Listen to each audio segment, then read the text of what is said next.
Dari saudaraku yang terkasih, kalau kita memahami latar belakang kisah mengenai Yesus yang ditanya oleh seorang ahli Taurat tentang perintah mana yang paling utama, mungkin kisah ini akan lebih bermakna bagi kita. Kebiasaan untuk minta pendapat mengenai yang paling penting di dalam kumpulan hukum adalah hal yang biasa pada zaman Yesus hidup. Mengapa diskusi semacam itu bisa muncul? Menurut keyakinan pada waktu itu, Musa menerima 613 hukum di Gunung Sinai.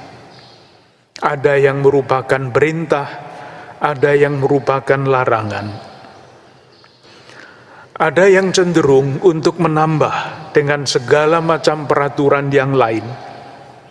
Ada juga yang sebaliknya, cenderung untuk meringkasnya menjadi pegangan yang dasar. Menurut cerita, pernah terjadi seorang bukan Yahudi bertanya kepada seorang guru Yahudi begini, "Ajarkanlah kepadaku seluruh hukum, sementara aku berdiri di atas satu kaki." Lalu guru itu menjawab, "Yang paling kamu tidak sukai, janganlah lakukan hal itu kepada orang lain. Inilah inti seluruh hukum. Yang lain adalah penjelasan." Guru yang lain berkata, "Dunia ini berdiri di atas 3 tiang: hukum, ibadah, dan karya kasih." Dan kalau kita membaca kitab para nabi Perjanjian Lama, nabi-nabi juga sudah berusaha memberikan ringkasan dari sekian banyak hukum itu. Nabi Mika misalnya menulis begini, "Hai manusia, telah diberitahukan kepadamu apa yang baik dan apa yang dituntut oleh Tuhan daripadamu, yaitu berlaku adil, mencintai kesetiaan, dan hidup dengan rendah hati di hadapan Allah." Dengan latar belakang seperti itu, mudah dipahami kalau seorang ahli Taurat mengajukan pertanyaan yang sama kepada Yesus.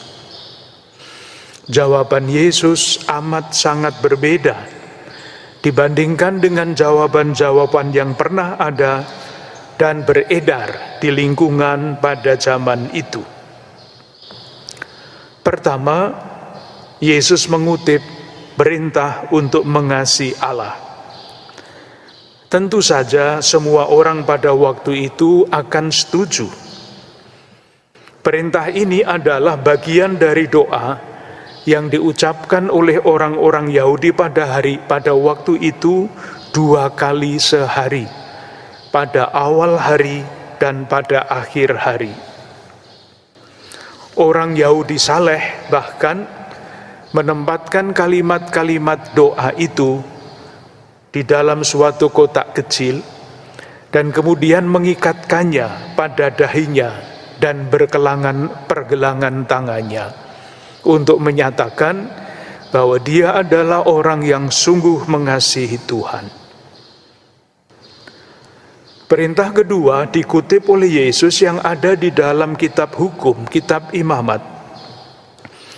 Tetapi sangat berbeda pemaknaannya. Karena di dalam hukum yang asli, perintah kepada sesama itu berarti sesama bangsa, orang-orang sebangsa.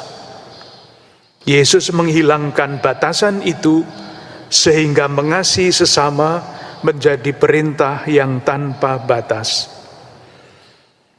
Dengan demikian, di dalam jawaban Yesus terdapat 2 hal yang baru. Yang pertama, menyatukan kedua perintah itu menjadi satu dan menghapus batas-batas di dalam perintah kasih. Dengan cara itu, Yesus menegaskan bahwa satu-satunya jalan untuk membuktikan bahwa seseorang sungguh mengasihi Allah adalah dengan mengasihi sesama tanpa batas-batas apapun. Saudari-saudaraku yang terkasih, yang juga menarik adalah pernyataan ahli Taurat bahwa mengasihi Tuhan dan mengasihi sesama adalah jauh lebih utama daripada semua korban bakaran dan korban sembelihan. Apapun penjelasan dari kata-kata ini, berkaitan dengan iman, ada dua istilah yang bisa dibedakan, tidak dipisahkan, yaitu ungkapan iman dan wujud iman. Iman kita ungkapkan di dalam bentuk ibadah, doa, ziarah, dan sembah bakti lainnya. Bersamaan dengan itu, iman perlu juga kita wujudkan dengan mengasihi sesama dalam arti yang seluas-luasnya. Dan kiranya bisa ditambahkan juga, bukan sekedar mengasihi sesama, tetapi juga mengasihi seluruh alam ciptaan Tuhan. Saudari-saudaraku yang terkasih, pertanyaan terakhir yang dapat kita ajukan adalah ini: mengapa Yesus sampai pada kesimpulan itu? Jawabannya sederhana. Yesus tidak membuat kesimpulan spekulatif ataupun kesimpulan teoritis. Yang ia nyatakan adalah yang ia lakukan. Seluruh hidup Yesus adalah penampakan kasih kepada Allah yang dijalani dengan kesadaran penuh dan dengan pengertian yang utuh, dengan segenap hati, segenap jiwa, segenap akal budi dan kekuatan. Bersamaan dengan itu, mengenai karya, Yesus diceritakan bahwa ia selalu berjalan keliling sambil berbuat baik kepada siapapun tanpa batas, tanpa membeda-bedakan. Dengan cara ini, Yesus menuntun ahli Taurat yang bertanya kepadanya pada pemahaman agama yang sejati. Yesus berkata bahwa ahli Taurat itu tidak jauh dari kerajaan Allah.